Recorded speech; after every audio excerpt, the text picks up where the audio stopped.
Right, everyone. Good evening, and welcome to the second of our new series of Rotorcraft Knowledge Lectures, hosted by the Rotorcraft Specialist Group of the Royal Aeronautical Society. And for those that I haven't had the pleasure to meet just yet, I'm Richard Brown, the current chair of the group. Now, the aim of these lectures is very simple: to learn from each other. The rotorcraft field is vast, and the range of expertise spans from operators to pilots to regulators, through to engineers, mathematicians, and theorists. And certainly during my time in the industry, I've come to realize just how deficient my general knowledge is regarding rotorcraft. Indeed, it's incredibly easy for us to become siloed and compartmentalized in our knowledge and thinking. And this siloing can only be to the detriment of our ability to communicate and to advance as a community, in a time when perhaps we can little afford this fragmentation. Also, talking of silos, it's the case at present, and certainly 10 minutes scrolling on social media, I think, will support my claim that elements of our community now live quite comfortably within their own little echo chambers, always hearing from the same old people with the same old message, pushing the same old ideas.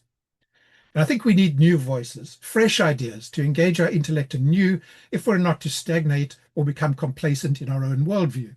And these lectures are intended certainly as a refreshing and invigorating antidote to intellectual stuffiness and mental laziness. So I encourage you to take part and contribute. But please remember that we engage here in the spirit of learning from each other. So be civil, be kind, and certainly try to give more than you take. But in that vein, I'll say no more, but instead move on to introducing our speaker for this evening. And I'm very pleased to introduce George Williams. George is an experienced helicopter pilot with over 4,700 hours of flight time across 52 aircraft types. He has over 8 years operational experience as a HEMS, or air ambulance pilot, across the country on 3 different types. George started his career in the RAF, operating on the front line in Bosnia, Iraq, and Afghanistan, before becoming an instructor and an experimental test pilot working on Puma and Merlin trials. He continues to instruct, examine, and conduct experimental flight tests around his HEMS work.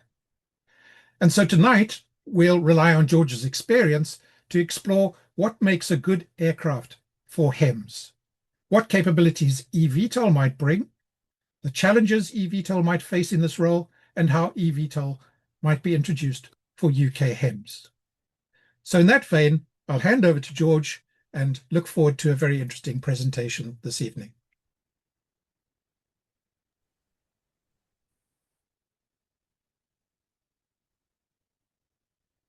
Is that working? You can see it. Great. I had a little video of me in the corner so that I knew I was going out, but I think it might be disabled. Thank you very much, Richard, for introducing me. It's a pleasure to be here. Thank you, Stephen, for pointing out that you could hear me. So yes, short introduction. I'm quite passionate about UK HEMS and air ambulance. I've been doing it for, as Richard said, for 8 years, and I'm always looking for the little bit of extra technology or operational procedures or something that means we can get to more patients. So when eVTOL came along, it was something I was very interested in learning about and seeing if it was what we needed in UK HEMS to make us get to more people more of the time. So that's why I produced this information and why I like to present it to you to get everybody's opinions and ideas about the topic.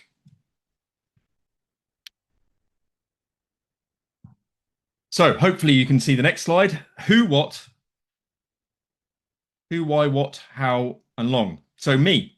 So I've kind of covered the why.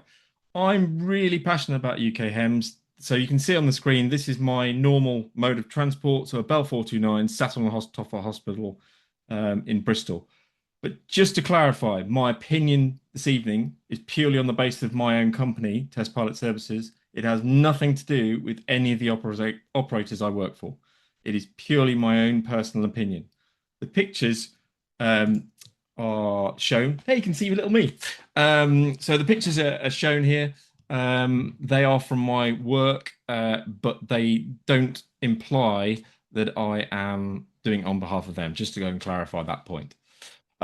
So if we're going to go and have a look at how eVTOL might go and serve us in the future, what we need to first establish is what we actually want out of a helicopter. So when I did my training as a test pilot back in the day, very much early on, we were told to think about what the role is. So, for example, a lot of Air Force pilots would say a Chinook or two Chinooks. What was the question? Um, but if the question is what would be a good HEMS aircraft, a Chinook would be a terrible idea because it's not suitable for the role. It's fantastic at going assaulting ships in the Channel, but not for doing UK HEMS. So we need to establish what does make a good HEMS aircraft before we can go and have a look at whether eVTOLs are the right thing for us. So we'll have a look at what eVTOL might bring to us, and then we'll have a look at what the challenge is, and then we'll have a look at how it might work in reality. I will try and keep to a reasonable amount of time. I won't say how long, but we'll keep it to long. If anybody's losing the will to live, please go and pipe up in the comments. I might ignore it, but we'll go from there. So just a quick reminder about where I'm coming from, so you understand what I'm talking, from the perspective where I am talking from. So top right, what I did in the Air Force. So I flew Pumas and I flew Merlins, and then I did a little bit of everything for flight test. So a lot of my experience is on large helicopters, but then once I left, I then came to HEMS with Babcock initially, which is the bottom right. So with EC135, EC145, and then I moved on to the center one, which is the Bell 429. But outside of work, outside of my normal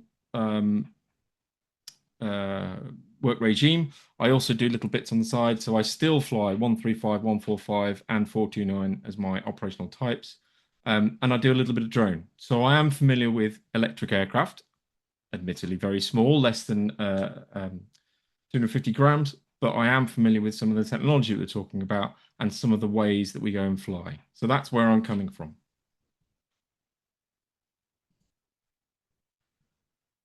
So why do we even need to look at this? So these are some typical pictures of places that I've landed. I've taken the HEMS aircraft and the role that we have. So you can see, say, take the one at the top where I've landed next to a roundabout. We can squeeze into small places. You can just see in the top left-hand corner of that picture at the top, you can just see some ambulances against the building at the back. And that's as close as we could get. So it's all about, the HEMS mission is all about getting to the patient. It used to be very much like ambulances back in the day where they'd scoop up people, go to hospital, and they wouldn't try and deliver any care. But the role these days is all about getting a highly qualified medical team to the patient. Actually taking the patient to hospital is almost secondary. So, for example, when I landed on the motorway, you can see on the left-hand side, we did take a patient in that case. And similarly, the one underneath on the highly sloping ground, we did take the patient in that case. But the boat one down the middle and the one on the right, we didn't take the patient on that case. We did some care, then we left it to the ground crew, or the ground crew took our medics with them and went to hospital. So this is the role we're talking about. We go and deliver highly specialized care, pre-hospital medicine to patients quickly. It's all about getting to the patient quickly. But I drive an electric car down in the bottom right. So is that the better way? That's why I've been talking about what we're going to talk about today. So before we can go and establish, like I said, whether an eVTOL works for us, we need to first think about what would be our perfect air ambulance. Now, I've certainly got an opinion. One of those six, I think, is a perfect air ambulance. However, let's analyze it in detail, dig into it, and have a look at what those elements are. So the headline is basically speed, but you can break that down. So let's start off with, I want to get airborne as fast as I possibly can. So time spent getting the aircraft warmed up, getting it going is wasted time. I'm not on my way to the patient. All I'm doing is sitting on the ground burning fuel that I could be using to get to the patient. So we really, really, really want to get airborne as fast as we possibly can. So for example, on the Bell 429 top left, to get airborne, to get it started, is 5 switches, and I can be fully started from cold in 2 minutes and on my way. The 145 down the bottom left. Similarly, I can get that started pretty quick, but the avionics have a defined time that they need to boot up, And actually, that's the thing that slows you down the most, is just waiting for the thing to warm up, get going, and start it up. But again, we can get airborne in about 2 minutes. Similarly for the EC1 through 5, top right, you can get that going pretty well, pretty quickly.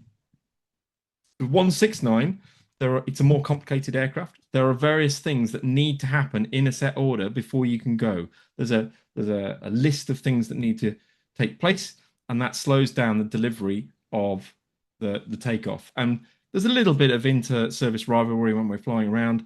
And typically, if we go on a joint job, the 169 will be the last one to leave a joint job. All the others will be started and off. So that's just a little bit of inter-air ambulance banter that they take a bit longer.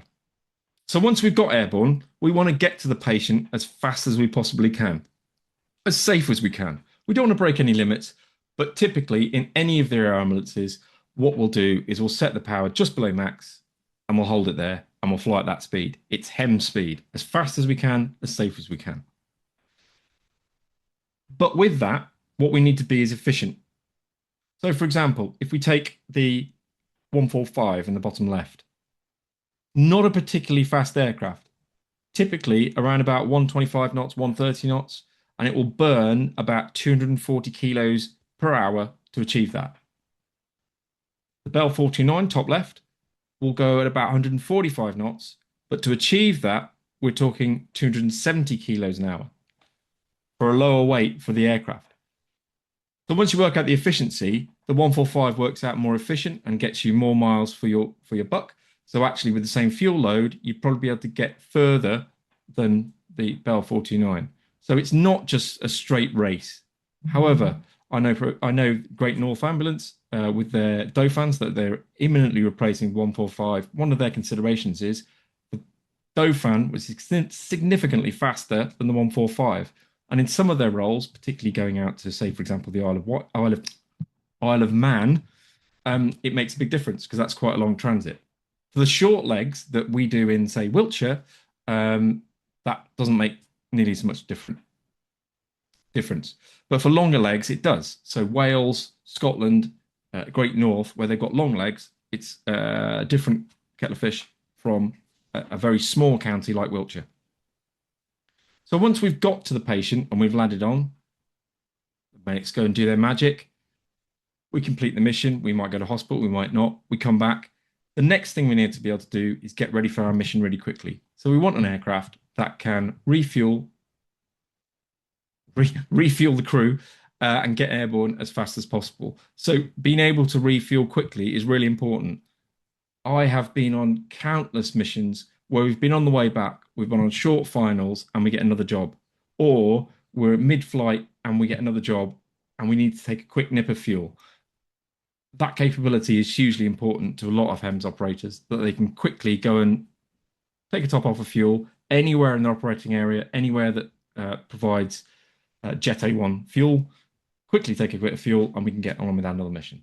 So speed is very important, clearly, because it means we can get to a patient.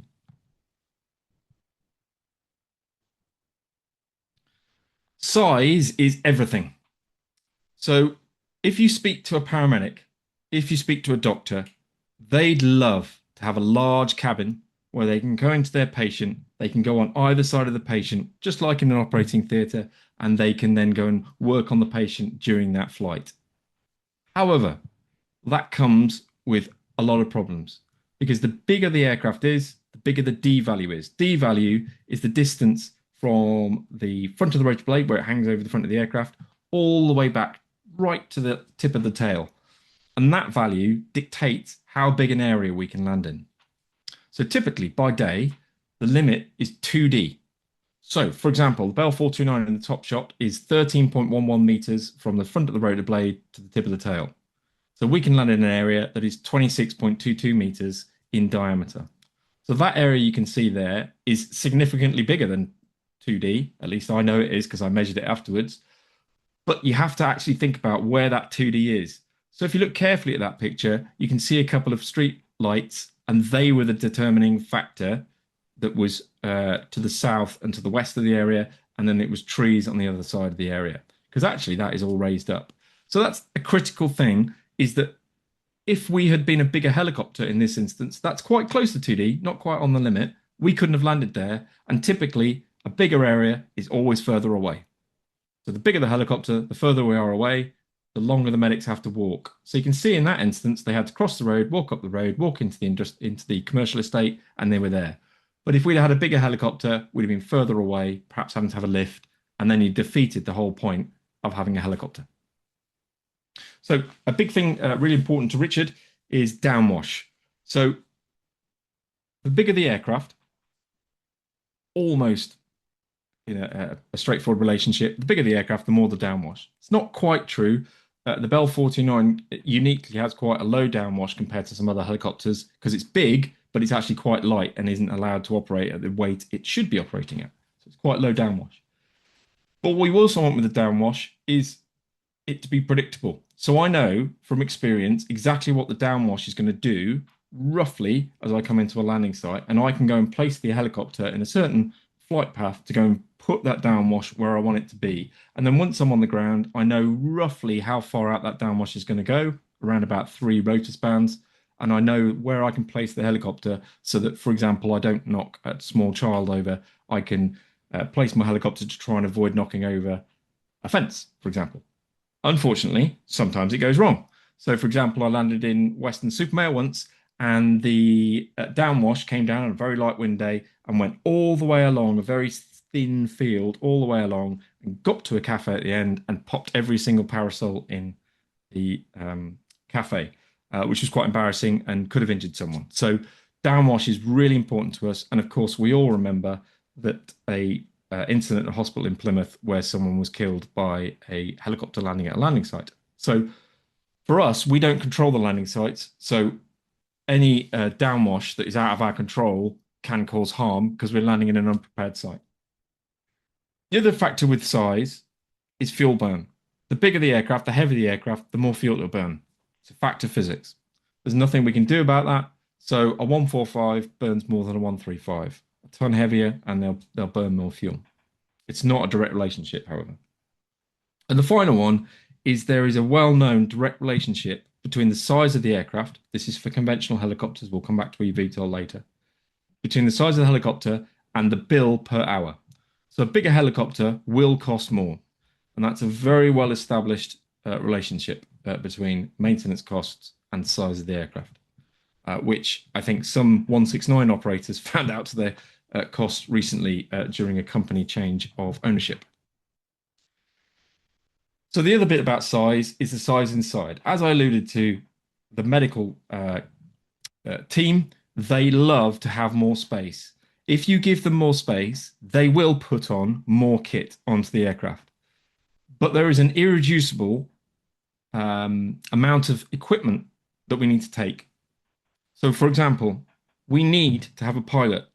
I cannot envisage an artificial intelligence getting into some of the sites I've got in and assessing the risks at the rate we need to do and use human knowledge to understand what someone's going to do when they look at you, or when a child's there on his little bike and he's chewing his gum and he's looking at you about what he's going to do. So I can't imagine that we will have autonomous vehicles carrying medical crew into a site in our lifetimes.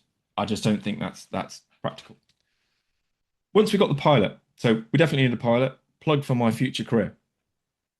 In addition, we need to have 2 medics. That is the irreducible number of medics we need to take to make a difference. The range of medical skills and the requirements of some of the techniques they're doing, 2 people is the absolute minimum they need to do them. So, for example, if I was going to put you to sleep, it requires a pre-hospital emergency doctor and a critical care paramedic to do it. Can't do it with one person. Just not allowed, not permitted, and that's not going to change. So the next thing we need to do is you want to go and take our person to hospital. So you can see in the picture at the bottom there, that is the interior of a 135. There is a seat that we're sat on looking back. There is also a seat for the doctor looking forwards, and then the bags are sat on the stretcher. A 135 is probably as small as we want to go in a helicopter. We have to store the bags on the stretcher. Once we've got a patient in, those bags need to be shifted around. to go and accommodate it, but we want to be able to take a patient. That's why we're in an ambulance. We want to go and deliver some care and then take the person to hospital. Frequently, we carry, not frequently, infrequently, we carry also the parent of a small child. So it might be a patient plus, but actually the weight is roughly the same as just a normal patient. So we're only going to consider one patient, one medical team, one patient. The other thing we need to consider is that it is a very practical role to be a paramedic in the critical care role or a doctor in the pre-hospital role. In order to achieve those qualifications, there needs to be in-person training. So we need to consider that we need to have someone observing or someone who's a trainer to go and deliver that care. If we have to go and send that by land, we've defeated the whole point. We can't do it because of the range of missions we've got. Plus, when we train a new pilot, we need to go and have a pilot in there to train the pilot. So we need to go and have the capability to go and have the ability to take another pilot. Doesn't necessarily need to be in the front, but they need to be on board in order to do that. The next thing we need is space for our equipment. So you can see pretty much all of the equipment that a typical crew needs in view on that shot. So you'll have a primary bag, which is the red bag at the front. Then you'll have a secondary bag that might contain, for example, child-sized tubes or needles or some extra bits. Then we'll have a ventilator. Then we'll have a mechanical CPR machine. Then we'll probably have some blood. And then we'll have some crash helmets. We'll have some extra kit, a laryngoscope, some extra bits and pieces, bag of gloves, a couple of headsets, lots of extra bits. So there is again, an irreducible amount of equipment to go and do the role. The last thing, and I'll come back to what the medics said about space in the cockpit, is they would love to be able to access the patient in flight. There's no point in putting a patient all nicely wrapped, tucking them down in the boot, closing the boot, can't access them if they subsequently need further drugs or further treatment. That's no good. So in this scenario, they can access the patient, but critically in a 135, you can't access the feet. So if there's anything wrong with the feet, there's no joy, and you probably wouldn't fly them in the aircraft. You take them in a land ambulance. So interior space is very important to what we do.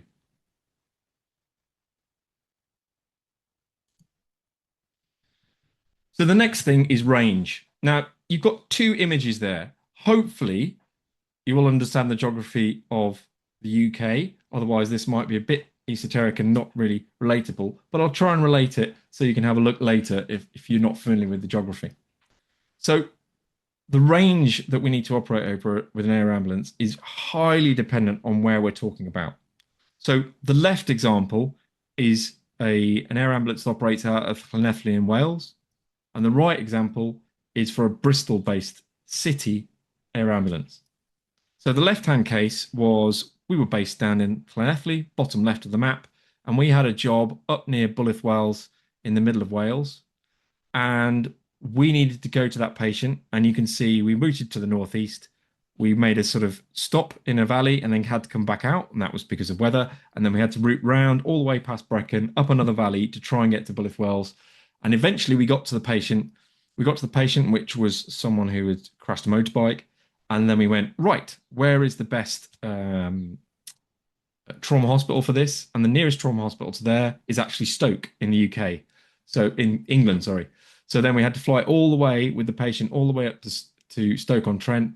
And then once we were at Stoke-on-Trent, then we had to go all the way down to Cosford, which is just in that kink by Telford, and then refuel and then fly IFR, because obviously it was a bad weather day, all the way back to over the sea by Port Talbot. Then we did an IFR letdown and came back.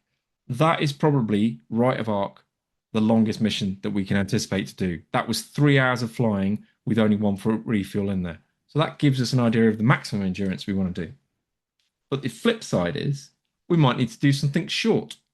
So in Bristol, we were based at Ormondsbury, which is at the top of the chart, and we had a job that was just to the south in Broomhill, and that causes us another issue. So if we go and do a very short job, we need to go and scale the aircraft and fuel, etc., to be able to load the patient straight away. So even though we've done a really short job, we need to leave enough flex in the aircraft's weight and disposable load so that we can pick up a typical patient, say 85 kilos, as soon as we get there.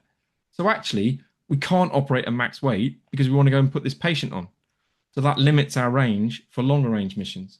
So typically, you might choose a different aircraft for a city-based mission versus a long-range mission like Wales. So Wales now is exclusively, Wales and Scotland are exclusively done by 145, except for 1135 in Perth for the lowlands. But Wales is all exclusively 145 because it's got the legs to go and do missions like we have on the left. Whereas land-based missions, there's quite a few 135s that work in an urban area. So all of the Northwest air ambulances, for example, are 135s, and so is Bristol.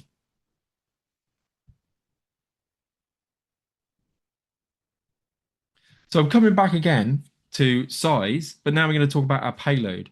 So in terms of the size, we need to be able to fit those people in, but we also need to be able to lift those people. So we have a pilot, we have a paramedic, we have a doctor, we have a patient, and we have a trainer, an extra person. Now, you might know about some of the air ambulances in the UK. They have twin pilot operations, which is partly where they're operating for 24 hours, because in that case, we can do more things at night when we've got two pilots. But we're going to talk about the left-hand end of the market because we're talking about eVTOLs here. So we're purely going to focus on one pilot. But that's the minimum number of people. So we're talking about 5 people. Some of the pilots will be heavier than others. I certainly fall into the heavier end of the spectrum. Some will be less. But we'll take an average weight for each pilot. We then want to have an amount of fuel that is equivalent to about 1 hour 15 plus our reserve. So in terms of our payload. Now, in Wiltshire, a lot of my missions are less than 15 minutes per leg. But once you've done 3 legs, you're at 45 minutes. And then you might have another mission. So you don't want to have to go back every time. So 1 hour and 15 is about the lowest you'd want to fly with on any of the areas that I've operated. So I've operated across the country in many different air ambulances. And anything less than that would be pushing it. We also need the reserve that's mandated by regulation. So that's kind of the level. It wouldn't work for Wales and Scotland. We would need a higher fuel reserve, a higher minimum amount of fuel. So in terms of the kit, so if you look at that 135 again, the kit is, so not including seats, the fixtures and fittings to dangle all your medical stuff, to contain the stuff at the back, the equipment down the back, is about 125 kilos. And then you've got another 117 kilos of kit, plus your 5 people at about 100 kilos each with their equipment, their helmets, etc. We're talking about 740 kilos. Plus the fuel for a 135 for 1 hour and 15, plus the reserve, we're talking a total of 1,140 kilos disposable that we need.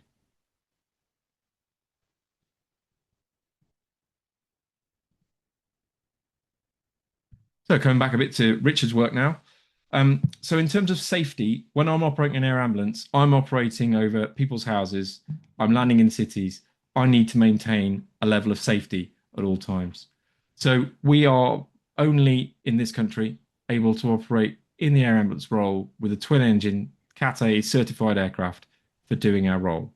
In Europe, there's some operators, and in America, there's some operators that operate single engine aircraft, but wouldn't be accepted in this country.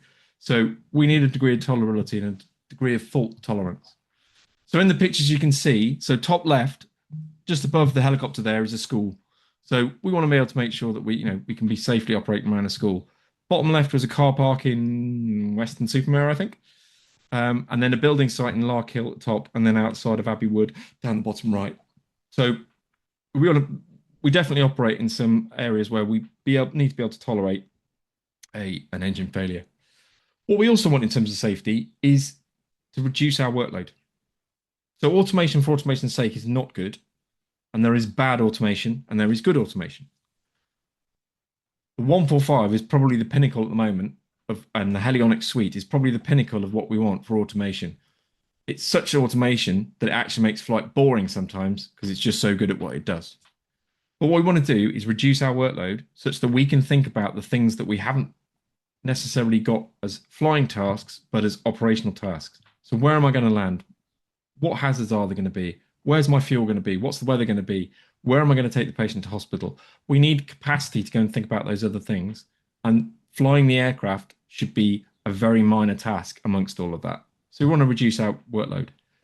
We want to be able to have, like the 145 has got now, an automated takeoff for exactly the same reasons. When we've landed in someone's back garden, when we've landed in a car park, we don't want to be thinking about flying the helicopter. We want to be looking out of the aircraft. So an automated takeoff, as is available on Avionics version 10 on 145, is something that we'd really like to have as a standard across all of our fleets. The final thing is the weather in the UK is not wonderful and it gets dark. So what we need to have is an aircraft that's capable of operating in those conditions and isn't grounded and defeating the whole point of having the aircraft. So if we can't fly in the rain, for example, that would be pretty terminal for a lot of places, particularly Scotland and Wales. And not being able to operate at night is not quite the same, but we want to be able to operate at night as an option because in some places it's really necessary. So for example, in Wales, in Scotland, in the south of the country for Wiltshire, operating at night is really core to our being and about what we want to do. Other places, urban, for example, London, they don't need to operate at night because at night the roads close, get quiet down, the ambulances can get to those places, they can go in a car. So it's very dependent. The last one, as I mentioned, is for, as we mentioned already about Richard Brown's work, is the downwash. So we want to have downwash that is minimized as far as possible, but is predictable. I want to be able to put my helicopter somewhere. So a very simplified model, and Richard's probably shivering with how simplistic it is, but we need to have a simplistic way of managing our downwash so that we can put it into a site and know what it's going to do. There's been one fatal accident, but there's been quite a few videos. If you search downwash online, air ambulance, you'll see that we pick up every last scrap of loose material, loose person, and we blow them around. I've knocked over a whole line of fences before. So yeah, it's something we think about all the time and we use it as part of our pre-landing procedure. So the last thing is availability. It is the most frustrating thing in the world to have a whole qualified, highly qualified medical crew, highly qualified cockpit crew, and get into work and then the aircraft's down for yet another chip or it's waiting on a part from a distant factory or it's waiting on some engineering maintenance and the maintenance team aren't going to be available until Monday. It is a 24/7 operation air ambulance and we need the aircraft to be available. Some air ambulances have chosen to try and get one aircraft from two, but that's not really practical for a lot of other air ambulances that don't have the money. So what we want is a maintainable aircraft that doesn't have extensive manpower requirements for each hour of flying. We want something that is there every day on the line as much as possible with very reduced maintenance. And just as an example, my petrol cars, my diesel cars, frequently things break.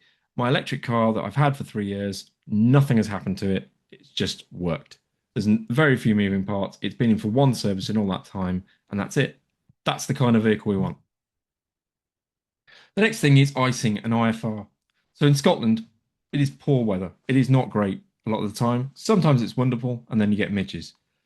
But if we are going to go and operate in around the year, and we need to be able to go IFR. So operating inside of a cloud, inside of a moist environment, potentially with icing would be a huge benefit to be able to operate in icing. We would love an aircraft that could have a full icing clearance. Very impractical. Nothing really exists in the market at the moment. The other bit we need to be able to tolerate is operating hot and high, or in fact, really cold. So we want something that can operate at the extremes of the temperature environment that we can experience in the area of operations. So in the Scottish Highlands in the summer, we need to be able to operate there at the top of the mountains, but also on the coldest day of the year, we want the aircraft to be able to operate exactly the same. And the last thing is we don't want something that is a hanger precious, where if you take it out into the windy day, it goes and breaks. So you want something that can tolerate being sat outside of the base, out on the pad, ready to go, without having to be brought into the hangar every 5 minutes because it doesn't like the look of the sky. So you want something that can sit outside without having medical snafus or little bits that go wrong. So it wants to be resilient and sit outside all day in the wind. So that kind of summarizes what we want as our perfect air ambulance. I'm quite happy to go and explain which one I think it is, But let's have a look at the eVTOLs. So this is just a selection of eVTOLs that exist out there. And of course, the other one that will be familiar to everybody is the vertical one. I just haven't put a picture. It's not any particular reason. So let's have a look at why we might want to take these eVTOLs that are coming onto the market or not in the case of some of these. And then have a look at how we might apply them to the air ambulance role. So going back to our first slide, speed. My electric car, I get in it, I go. There's no engine start in the engine. It's ready to go. As soon as I open the door, we're off. And that's what we want from our electric aircraft. Minimal startup procedures, very refined down to a couple of switches, and then get on. We then want to be able to get quickly to our patient and have that. So electric aircraft offer that because they're very efficient with their energy and they can go forwards, particularly the tilt rotor aircraft. But we've left one off there, and we'll come back to that. So environmentally friendly. Going by some of the videos of some of these electric aircraft, they're not quite the buzzy, annoying drone noises. They're quite quiet, and that is great for us because when we operate at 3 in the morning, nobody particularly likes our helicopter coming and waking them up. So electric, obviously, all the joys of being able to take clean energy. There is an argument to say the energy isn't quite as clean as you think. Most of it's based on gas in this country, but that's for another debate. But we've got no waste, so we're not burning through a finite resource, potentially. The next thing is the costs. So if we can get the costs down, and it looks like for an eVTOL, it should be relatively low maintenance. So we can keep the costs down, and electricity, particularly if we have a renewable source like our own solar charger, could be very, very, very low in terms of our operating costs and not susceptible to the market for fuel that we've seen recently based on the war in Iran. So I've already talked about maintenance, but in terms of footprint, what we also want to do is a little footprint. So if all we need to recharge our aircraft is a little electric power point on our base and a hangar, we don't need a fuel installation now. We don't need to have a maintenance facility because it's not going to be maintained that often. We can take it somewhere else. So we can make our footprint quite small with an eVTOL. The last thing is, these are all new platforms. So hopefully what they've done is they've taken the best in class automation and they've applied it from day one. It would be incredibly disappointing if any of the eVTOLs end up with a control system or an automation system that is less than the current crop of conventional helicopters. That would be a travesty if we haven't taken the best from the drone world and applied it to our eVTOLs and the best from the conventional helicopter world and applied it to these new airframes. Now, some aircraft that do get pushed out in the recent past have had variable quality on their automation. Some of them are better than others. But it's inexcusable that we've got this new platform and we don't go and exploit the automation to go and make our lives easier. So that's what we're expecting from eVTOL. But it's not going to come without some challenges. And I think the biggest challenge and the biggest thing to think about is that in a lot of my missions, I have made a choice between my payload of medical passengers and my fuel. And I've based my amount of fuel on is being able to pick up the patient at the right appropriate point in the mission because I've physically burnt the fuel off to make space for it during the transit to the patient. That is simply not going to be possible for an eVTOL. The mass I start off with is the mass I will land with, and it'll be the mass I get to the next place, and so on and so on. So my aircraft needs to be scaled from day one for the mission that I might want to do down the line. So I can't have it where I can't, for example, the patient, where am I going to put the patient? The patient needs to be an empty space in the aircraft ready to go because that needs to stay empty the whole time because I haven't burned off fuel. So the payload we need, if you go back a couple of slides, is 740 kilos. And that's the payload we need from day one. But also that payload needs to exist no matter what the flight conditions are.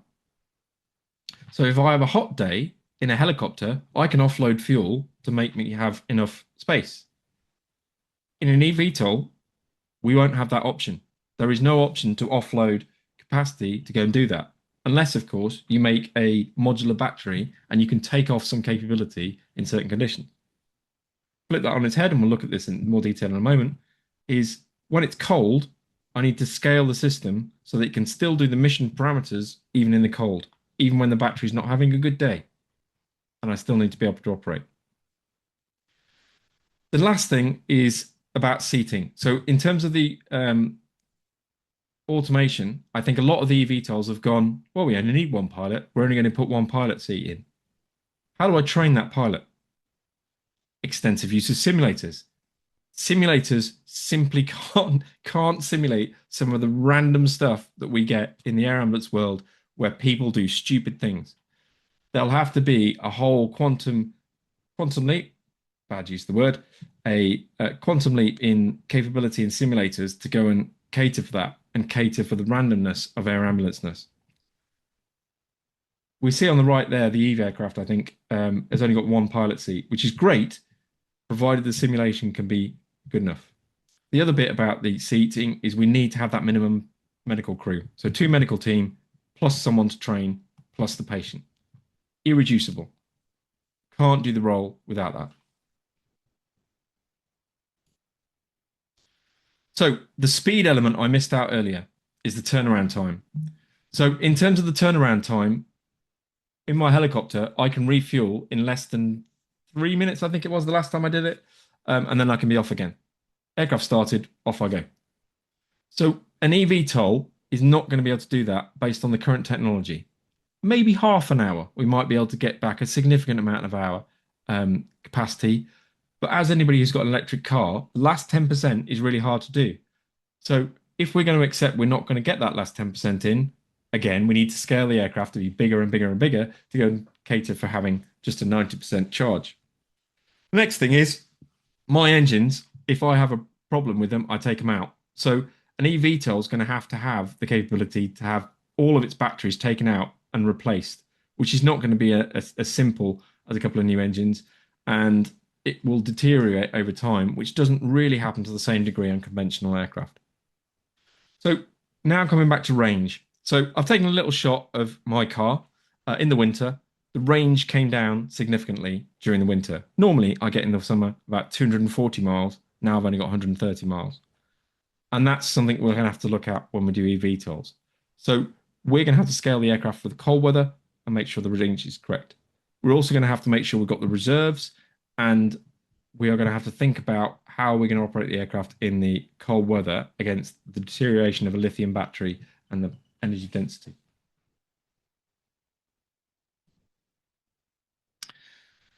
The next thing is all based on Richard's work, and it is we are in a complex, dynamic environment, and people and things and objects will always get in the way, and the downwash that is going to come off these aircraft is going to be pound for the same aircraft, stronger in various arcs from the aircraft as we come down. There have been numerous times I've come close in a conventional helicopter in some of the 2D landing sites we have to blowing something that could hurt someone, or we break something, or we knock down a fence, or we blow all those parasols. So the downwash of an eVTOL of equivalent weight, which is going to need to be to have roughly the same amount of disposable weight, is pound for pound going to be stronger with these jets that are going to come out significantly beyond the 2D that we currently operate to. It's also going to be very turbulent. And as was shown in a recent paper, it's actually so discombobulating when you're in that flow that you can't think. So public are not going to be ready for it when it comes in.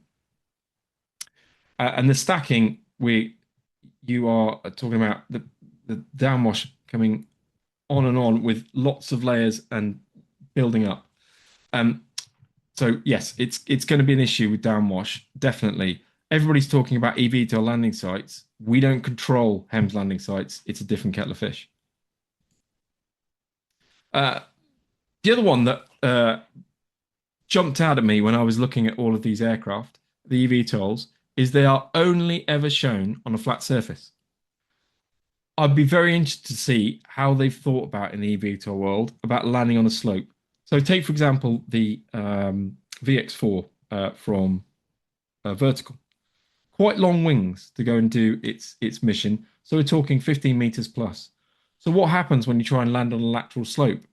Can the control system cope with that? I'm sure it can, but those long wings would possibly mean that in terms of putting it on a side slope, that might be an issue with how the aircraft impinges on that slope with the horizontal wing and then the slope going up next to you. So it might restrict more than a conventional helicopter that tends to have a smaller, compact, circular rotor disc.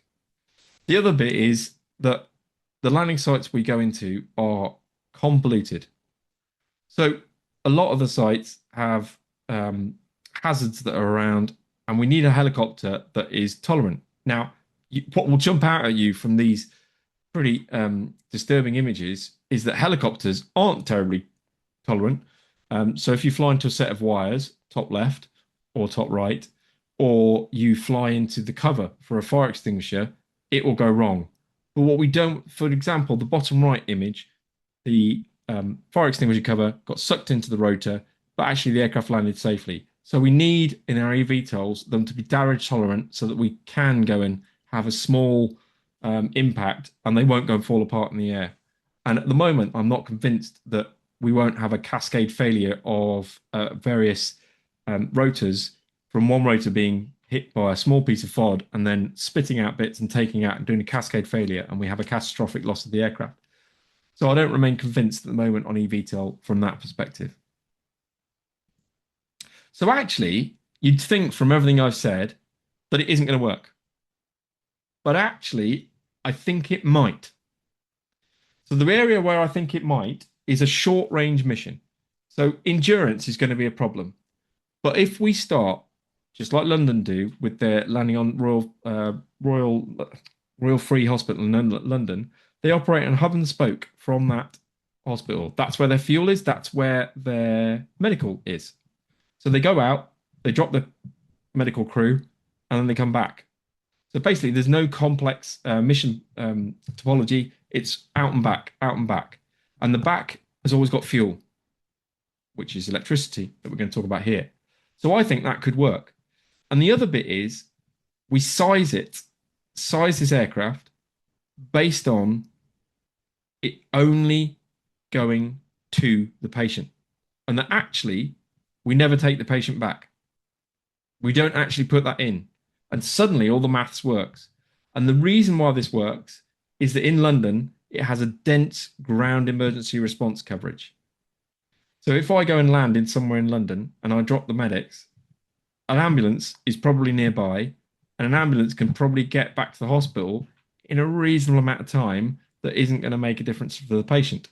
So actually, if I'm in a dense ground environment, then suddenly all of the disadvantages of the eVTOL go away because I take my medical crew quickly to the scene, I fly back, I recharge, I'm ready for the next mission.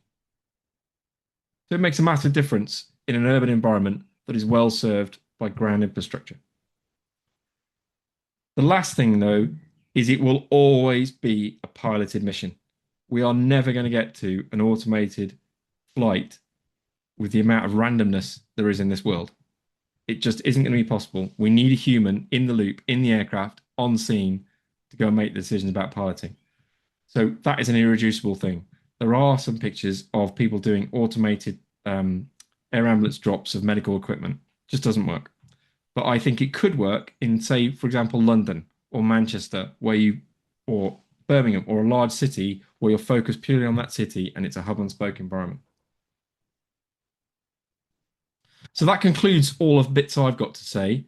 I would love to hear your thoughts and love to hear any questions or any points that anybody has.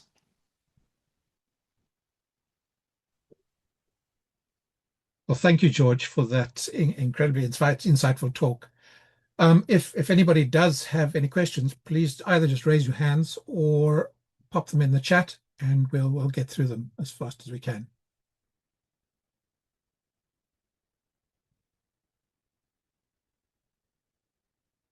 Surely there's some comeback here. So I have very strong opinions, and I've chosen my last aircraft picture wisely because I think that is the pinnacle of air ambulance at the moment, 145. So if there's any helicopter drivers here, I'd love to hear your feedback on what you think about that. So please pipe up. So would you like to elaborate in any specifics regarding why the 145 is so much more suitable than any of the other Um, competitors? so the main thing about the 145 is the cockpit. So Airbus with the Helionics cockpit have taken aviation and made it so much easier. Some of it's complicated, but right this afternoon. So I was surprised by an examiner who we're meant to be doing a check ride tomorrow, and he said, "Sorry, we're going to do it today." Oh, great. No preparation. I got in it, and it is such an easy aircraft to operate. I was flying it IFR, and I was literally bored. It's so capable. It can do automated takeoffs. The slight problem with it is the downwash is a little bit fiercer than we like. It's a 4-ton aircraft, but actually we can operate it. We can put it into tight spaces. It's got a large-ish cabin, but not too large, which would make it too large. It's capable of operating twin pilot. It can operate at night, no issues.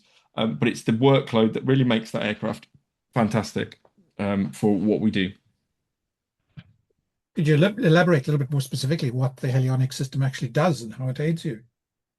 So the Helionics, if anybody's flown a helicopter and tried to put it into a tight area, there's quite a high workload to keep it in the same place. But the hover mode in this aircraft is just so easy to access, so easy to use. All you have to do is double tap your right thumb, and it will adopt a hover, keep that hover. That's not unique, but what is unique is the combination with the screens, with the cameras that are on there, and then the modes that are in the autopilot that you can adapt to any situation. So, for example, when we operate it on MVIS, we can just come to a hover on the edge of the field and do our recce from there without having to go around and laps and laps and laps, put it down in there. But like I say, the big problem is it's just the downwash is just pushing just on the limits of what is good. So there's quite a famous, well, in my world, famous video of a Welsh Air ambulance where they blew down our building that was halfway through construction, where they put the downwash in just the wrong place. A lot of people say it's too slow, the helicopter, but it's the one I'd rather be operating if I possibly could. There are a couple of questions appearing in the chat. The Oh, first lovely. one's from Olivia, and he asks, how often do you evacuate the patient with the helicopter? So that's a very, very interesting question. So when I started only 6 years ago, I reckon it was of the order of maybe 1 in 3. So the requirements to take the patient is it's the best thing for the patient. The medical crew don't want to do any intervention en route because they can't because it's all packaged up, and that the hospital is open. So now, as I've moved on after 6 years, it's maybe dropping to about 1 in 6.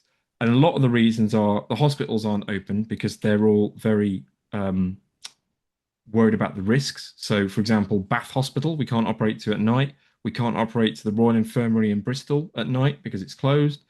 So that's really annoying. But actually, in terms of the interventions that the medical crew can do, they've advanced so much that typically the speed that we need to carry is not worth the trade-off of the lack of access to the patient. And they'd much rather go in the ambulance truck and then we just go and follow them on. But there's some patients where they will die unless we go as fast as can, as safe as we can to hospital. So there was a guy in Husey who crashed his motorbike, and we were first on scene because we were really quick. We gave him all the blood we had, and then we had to fly into hospital because we ran out of blood. And then he took all the blood in Bristol Hospital, bar 3 units. Without the helicopter, he would have died. Full stop. So sometimes we have to carry the patient, and those are the ones where we make the biggest difference, is we get there first and we take them to hospital. But there's frequently ones that it wouldn't make a difference if we took them to, we took the hit of putting them in the helicopter. It's not a zero-sum game. So if I put him in the helicopter, that's 15 minutes to load him sometimes, which might negate the whole point of putting him in there and actually take him in the truck. Mhm. So the next question was from Stephen, I think. Mhm. He Um, compliments you on your practical insight, which yeah, I think that was lovely. Thank you. we'd all back that up. So So the evidence I've got is I'll skip back. Okay, so That, the question is, oh, do you sorry, know go if on. eVTOL manufacturers are looking into providing for your specific needs? And is there any evidence of this? So this is a commercially available, a publicly available picture. Um, and I think they're looking at Babcock are looking at providing something and looking into it. Um, I don't know of any specific engagement, uh, but I have seen a couple of things. So, for example, if you Google it, you can look at Great Western have been working with Vertical about how they could go and do it. Um, but I don't think they've adapted any of their designs specifically to our particular needs as yet, as far as I've seen. Um, so iPhone whiskey, Will, thank you. Um, so in the event you aren't bringing a patient back to hospital, how many people need to be on board in addition to the pilot? Would an aircraft dropping off a single medic in an urban environment be helpful as a first response? So thank you for your question. This is something that actually comes up quite a lot in my current environment because we had a paramedic go sick, and that left quite a few single crewed shifts because people can't change their things at the last minute. And almost exclusively, those shifts didn't exist because they only had one person. There are so many things where one paramedic probably couldn't make as much difference as you'd think that we wouldn't bother having the service in the first place to do it. So the level of care would be dropped. And actually, you'd have a really qualified person with loads of kit that they couldn't actually use. So actually, it wouldn't make any sense. So we'd rather preserve the person and use them together on another night. So a single medic might turn up. So that happens on land ambulances. You'll get the OO, but actually they typically can't do anything until they have a land ambulance come along and give them another set of hands. So one set of hands. So if you're doing CPR, if you've ever done CPR, your whole world is pumping that chest. There is nothing left to do anything else. So for example, if we had a CPR, a patient who was needing CPR, we could do the CPR. That's it. We couldn't plan. We couldn't give any drugs. You couldn't do anything else. It's two people. That's widely accepted. In terms of bringing the patients back to the hospital, we need to have two people on board currently, legally, to land in a random place. But flying back, we're going to a known environment. We can fly on our own, and we can also fly. Hello, George. I think we lost you for a few minutes there. That was weird. I have no idea what happened there. Terribly sorry, everybody. Not a problem. So you were halfway through addressing whether the eVTOL manufacturers are looking into. Oh, no. You'd got a little bit further. You were talking about the single medic in an open environment. And in Yeah, fact, yeah. So single medic doesn't really contribute a lot. And actually, um, another issue is the amount of equipment. So as soon as you have a single medic, he needs to carry all of his kit. And actually, it's at least a 25 kilo backpack, a monitor, and one other bag. So now you've got one guy. So now the poor pilot has to carry bags, which is a travesty. So yeah, single paramedic doesn't work. Not in the current operating model that we well, have at the moment. so the Thanks. Australian idea of a flying doctor wouldn't particularly work very Yeah, well. so I think a flying doctor would be fine, but I bet you that flying doctor has a nurse or a paramedic with them. I Hmm. don't think the doctor. So, um, what one person coming in might be able to do some, but that's not the current operating model and the procedures. So it would have to be a complete rethink about how we do things. And I think the level of care would be what's called enhanced care, not critical care, that we can currently operate. So you'd be basically taking a step back, and now you're like, well, why did I get rid of my helicopter? Why did I go to an eVTOL? My level of care is less. George, could I ask, would it work to, this is William Wood here, so just carrying on from the question that I text in. Would it work if you had a pilot who is also a medical personnel, Hmm. and say you had an extra 60 kilo payload on top of the two passengers? Does that just about get you there, or is it really? So that is a very interesting question, which also comes up every time. So when we go to a HEMS job, an air ambulance job, our role is often the face of the charity that provides it. All of the air ambulances in the UK, bar two, are charity based, and we become a person that is PR for the helicopter, for the charity. But we're also an aviator. So if I go to a scene and it's the middle of summer, my aviation brain can switch off because I know I can make it to the next hospital. It'll all be fine.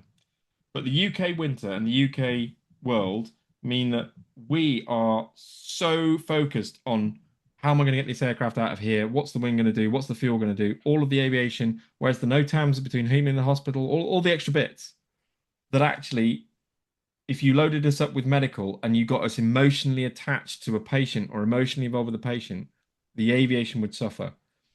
In this country, we are allowed to know what's happening with the patient, and we might go and help with the patient if we are so inclined. In some states in Europe, the pilot is not allowed to know what the patient has so that they don't get distracted from the aviation role. It's a recognized risk. So if we go and dual train our pilots to go and be medical, we'd need to take them off the line, go and do a paramedic degree. Then we'd have to get them on the ambulance to go and build up experience. Then we'd have to train them for 4 years to be in a critical care paramedic. By which time they've probably realized that the pay for a paramedic is not worth it and they'll go and do another job. So I don't think it's practical to train the pilot to be of any use in the medical environment because the training's too long, it's too hard, it's too emotional. So, for example, on Tuesday night, it was an extremely traumatic scene, extremely traumatic for the medics. If the pilot had been there, the aircraft probably wouldn't have left scene because he'd have been too distressed to actually go anywhere. So we try not to mix and match medical and aviation. That makes very good sense. I can't imagine two more stressful jobs being combined together. So So the paramedics do an amazing job. They might have just stitched someone back together and now we're going to hospital. They've just loaded the patient in the back with the Yeah. doctor. They clamber back in the front. They don their night vision goggles and then they're my co-pilot on the way to a hospital. And then they get out and then they're back treating the patient again. They are amazing. But it's just not practical for the pilot to be any way distracted from operating in the conditions that we do to go and do medical bits and pieces. And we, based on some of the pilots, there'd be an extreme amount of fainting involved. So I've developed a pretty strong stomach, but Tuesday night would have pushed me over the edge if I'd have been on scene. So yeah, not for me. Great. Thank you very much. Pleasure, Will. Olivia has another question. Back in the helicopter's history, the French army educated doctors to fly helicopters. The Hiller 360 and the Bell 47. So that's an interesting comment. Yes, so interesting. I'll draw a parallel. In the UK, they tried for police aviation, they tried training policemen to be pilots. Funnily enough, that doesn't happen anymore. And now it is pure professional pilots who get trained to support the policemen, not the other way around. In America, I know it's done the other way around, where they train policemen to be pilots. But their accident rate is significantly higher than ours, and that's not necessarily directly correlation. But it just doesn't work. The not blow my own trumpet, but aviation is an all-consuming activity, and you need to live and breathe it. It is not something that you could do as a sort of sideline. Air ambulance pilots are typically 10 years into their career as a captain, and that's the amount of experience that you need. So if you wanted to train a paramedic or a policeman or something like that, you are putting them right at the left-hand arc of their experience level to go and do a job that is a right of arc job. And I don't think that's fair on those individuals. We don't have volunteer pilots on our charity helicopters because we need to employ people who are professionals at what they do because of the level of risk that we need to manage. It's not risky, it's managed risk, but we need the people who can do that and manage that risk. But I'd love to go and fly a Hiller and a 47. So if any of them are available, I'm game. So yes, any more to add to my 52 would be amazing. So yes, I think I've been in not a Sue. I think that's the oldest helicopter I've been in, but yeah, piston helicopters scare me slightly because of where I've been in my past. Oh, hello. Nice to see you. Sorry, I just would like to really to say how much I appreciate what you said. We have more or less the same profile because I'm also a HEMS pilot with an experimental rotorcraft rating. In addition, I'm flying eVTOL for 3 years now, and you really nailed, I would say, 99% of the problem. It could be another conference to go a bit further, but for sure we cannot expect eVTOLs tomorrow to really replace exactly and perform the same mission as the helicopter do. It's impossible, and that's why I just evoke this history about the Bell 47 and the Hiller, because initially the payload was more or less what eVTOL can offer now, and with our present range, I think the pilot job will be much easier than what is the HEMS helicopter job now, because with a shorter range, with an aircraft which is much more stable, I think the job initially, at least, will be significantly easier when you fly always 10 minutes legs. The preparation is reduced, and I think I'm rather confident with that, and it's part of the topic now about who we educate and how we choose the future pilot for this kind of mission, because of course nobody wants to fail. The introduction for the new missions must be successful. So it's a very hot topic, and having your opinion is very valuable. Interesting parallel is drones. So we have a lot of police drones now that are being introduced, and they're very experienced police drone pilots, but their aviation awareness is less than you'd like. And suddenly we have little NOTAMs popping up around our hospitals for a police drone, and we're like, how do we get in? How do we communicate with you? How do we integrate with you? And they're just like, nope, we've got a drone here, you can't come in. And it's like, their aviation awareness needs to be on a certain level, not necessarily how to pilot or how to fly it. It could be really easy to fly, but it's the aviation education that I think is crucial to making sure that these new modalities of how they're going to operate can actually integrate with us. Because absolutely. And for eVTOL, the main pilot skill will be decision making, because even if handling will be mostly performed by the FCS, it will be you talk also about the D3, which is I totally agree, a wonderful aircraft. The eVTOL to come will be even easier to fly, but for sure making decisions in urban environment where you cannot land everywhere with battery issue or motor issue or bird strike, or I don't know what can still happen with an eVTOL, will request very fast decision making, and it's typically something we learn with experience. And I think that's also why HEMS pilots are very experienced, because we have so many inputs and we have to make safe decision for everybody, and that's also a part of the next challenge. I have many points I've noted, especially for the hot and high. I would like to be a bit positive with the hot and high, because as we don't have thermal engines, only the air density has an effect on the blades, and for the rest it's really rather positive.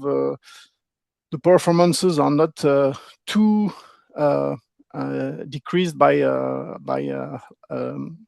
low density of the air, and the other problem are the batteries, the temperature of the batteries, as you say, cold, warm. It will be also, I think, solved by the easiness of charging. If we have chargers on each hospital, something like that, when we drop a patient or we refill for the doctor or something like that, Now you know it for the cars. We have a charging time which is a more or less equivalent of the endurance time. So if we stop 20 minutes, we can gain 20 minutes of flight, and it will be probably enough. So the easiness of refilling the batteries will probably help for HEMS missions. For the slopes also, I had very, very good surprises with slopes. First in the sim, of course, I went in the sim far more than I ever did with an helicopter. So after it's even scary. I really wonder if we can do the same in real life. But a couple of degrees are really easy to perform with at least our eVTOL. And yeah, all in all, I would say in a nutshell, it's new mission profile. We have really to invent the new HEMS mission, night on the city, starting up in 10-15 seconds instead of 2 or 3 minutes, and the shutdown is more or less the same. It will make the difference, but for sure the mission will be adapted to that. Cool. That's really interesting about the engines. I hadn't thought about that. The fact that the engines don't care what the density of the air is. That'll be novel, where you're not worrying about them choking on the air. They'll keep churning out the same amount. It's just aerodynamics. That's a very interesting point. Yeah, to be honest, it's one of my impatience will be to make high altitude test, which is rather difficult for the while in terms of safety and the permit to fly, because the envelope in terms of altitude are very reduced. But I think rather quickly, when we will be able to fly, we already flew at more than 3,000 feet, which is rather significant. And in terms of density, it was even a bit more. Yes, it's after you can change a set of blades or something like that. If the aircraft is operating in Mexico or something, you can even imagine having a different set of blades. Yeah, we can solve that, I think, rather easily. Yeah, that's like really like we do on interesting. airplanes, light airplanes. You can change the prop if you're operating at altitude. Yeah, absolutely. Can I ask what eVTOL you fly, or is that something you can share? Volocopter. Volocopter. Yeah. Okay, cool. Yeah, that is really interesting that you changed. That's opened up a whole new line of thinking in my head with the different blades. Thank you very much for that. That's really interesting. Okay, George, have you got time for a couple more questions? A couple here that I have. First of all, you live within a world which is highly constrained by regulations, but a certain amount of scope to kind of take the best of the advantages that you have available to you. How might regulations change to make life easier, either for conventional HEMS type aircraft or for eVTOLs?